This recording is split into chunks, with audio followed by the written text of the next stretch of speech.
nayo igikwiyereka kandi yemera kuvuguruza n'ibitari bishoboka, yemera guca kure igafata ibintu bitari bizima ikabigira bizima, yica imigambi yicakura.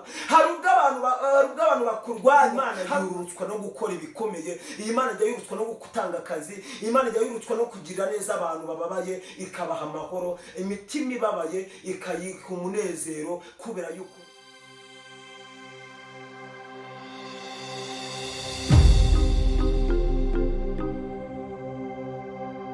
Haleluya, haleluya.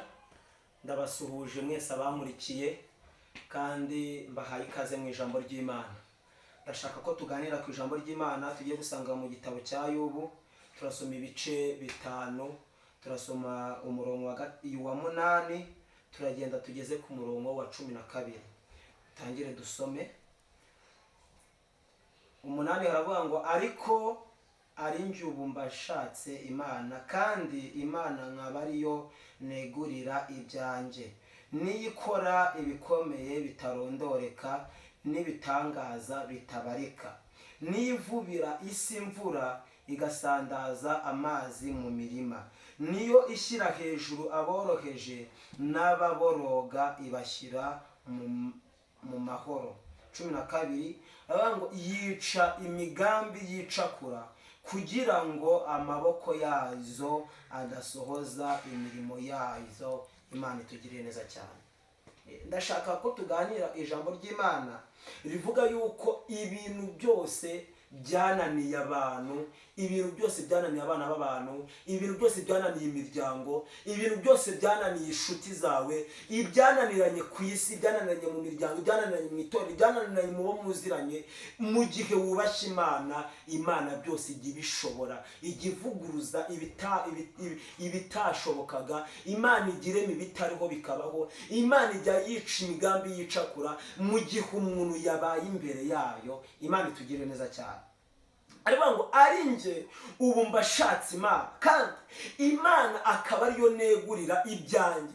Bitewe n'iki? Biravuga ngo umuntu wese yabaye imbere y'Imana, iyo ufashe bizinesi ukayashyiramo Imana ibasha gukoreka ikaraninga. Iyo ufashe ubuzima bwawe ukabushyiramo Imana, Imana irabugenzura, Imana irabwagura, Imana irabushyigikira. Iyo ufashe imibereho yawe ukayishyiramo Imana, Imana ibonye uzanye uruhare rwayo mu buzima bwawe, ni ukuvuga ngo iyururutswa no kuza guhindura amateka yawe, kuko wayihaye icyicaro, kuko wayihaye umwanya, kuko wayihaye uruhare mu buzima bwawe. Nayo ihitiza ikagira ibintu ikora, ikagira ibintu ihindura. Iyo ufashe umwanya wo gusenga, ugafata umwanya wo gukiranukira Imana, ugakora umushinga wo kubaha Imana, iyi Mana uyu mushinga utangira udafite ubuzima, uyu mushinga ukawutangira nta buzima, ariko wawutangira nta buzima, Imana ikaguha ubuzima. Umuntu ajya asenga adafite icyerekezo, ariko Imana ikamuha icyerekezo. Umuntu arasenga agasenga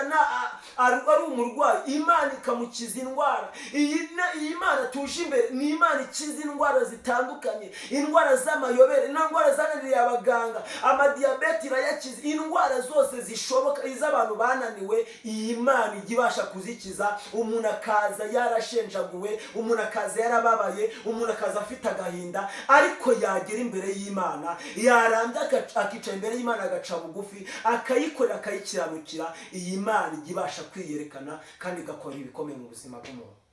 Iyi Mana ndagira ngo basobanurire neza. Iyi Mana Shadraka, Meshaki na Abedenego bayigeze imbere biba ngombwa yuko bacana umuriro, kubera yuko bashakaga yuko batandukira bakava ku Mana yabo. Ariko reka ngubwire, iyi Mana iyo uyinambyeho, iyi Mana iyo uyubahishije, nayo igikwiyereka kandi yemera kuvuguruza n'ibitari bishoboka, yemera guca kure igafata ibintu bitari bizima ikabigira bizima, ikafata ibintu bitari gushoboka ikabishobora, kubera yuko iyi Mana umuntu wayirwanisha, umuntu wayeretse uruhare rwayo mu buzima bwe, nayo igize ikamurwanira ishyaka kandi igakora ibikomeye. iyi Mana uyisenga nta buzima, Imana ikakuzamura ikakuzahura, Imana ikakugenza neza, Imana ikakugira umugabo. Wari umuririmbyi waririmbye ngo ikura ngo umuntu yaririmbye ngo iyi Mana iranangaza ngo ikura umuntu muri puberi ngo ikamuhindura, ngo ikamusiga, ngo ikamwambika, ngo ikamushyira hejuru. Imana ishimwe. Ni ukuri iyi Mana ifata umuntu udafite ubuzima bufite ishusho, ubuzima bw'ikabushusho ikamuha icyerekezo. Iyi Mana iyo uyishe imbere nta cyerekezo, Imana igitanga icyerekezo.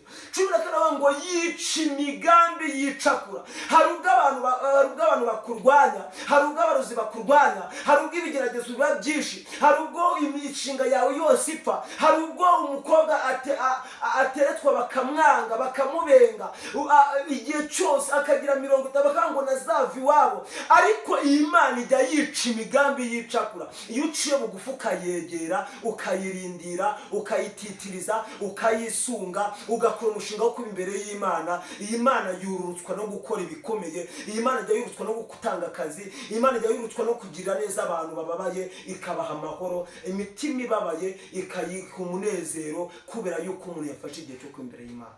Ndagira ngo mbifuze buri muntu wese mushishikarize gufata igihe cyo kwimbere y'Imana, kandi nta muntu waje imbere y'Imana ngo ataha amaramasa, nta muntu waje imbere y'Imana ngo ahomberwe. Imbere y'Imana abantu barahungukira, barahembukira. Niyo mpamvu ngira abantu bankurikiye bose kugira ngo dufate igihe cyo kwimbere y'Imana. Imana izakora ibikomeye. Mwakeneza ijambo ry'Imana. Amen.